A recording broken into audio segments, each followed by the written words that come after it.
For those that are kind of completely unaware about what just happened today, INTERWEBZ just got shut down.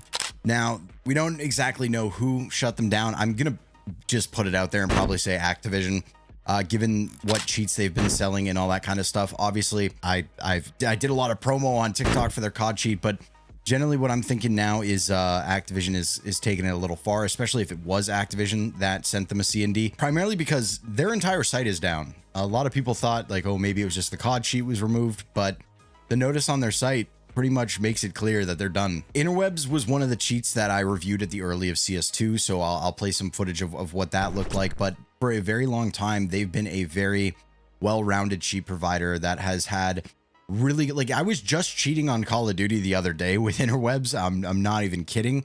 And like, for example, there's so many people that used that website that, like, even when I sent in a harbor ID reset, I was reset within 10 minutes of just sending that in. And they made such a good product, and they kept their product so well up to date with how well the website was set up with all their new features and all of their change logs and everything there. And they had a really good community around them, and it kind of sucks to see that INTERWEBZ is gone.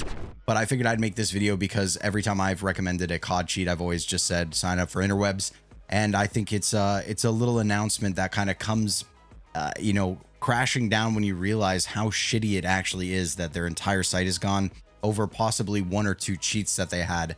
Because as far as I'm aware, they supported Modern Warfare 2, Modern Warfare 3, and Black Ops Cold War. And I think I've used all three of them, which I've never even gotten banned with. So it almost seems like Activision took the biggest dick boy route because they couldn't detect their cheats. There's been ban waves from a bunch of providers for Call of Duty, but the more you kind of zoom into the scope zoom out of the scope, you start to realize that there's really not many bans happening. Shadow bans are very common. We were just talking about this the other day, but when it comes down to it, I guess attacking the providers head on is going to be the easiest way to stop cheating in the Call of Duty scene.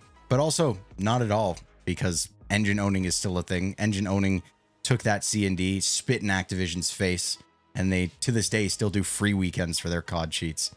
So I hate to see INTERWEBZ go. I understand why they did go, and I hope INTERWEBZ does make a comeback, whether it's under a different name or a rebranding at some point in the future, because they were awesome people to work with. Honestly, they were really well held together. They were like the super glue of the COD cheating community, in my opinion. They had reliable products, they had fast support, and they had a very active community. So guys, RIP INTERWEBZ, and I hope you guys make a comeback over there if you're seeing this, anyone from INTERWEBZ, because you guys were fucking dope, man. And it kind of sucks that this is how it ended.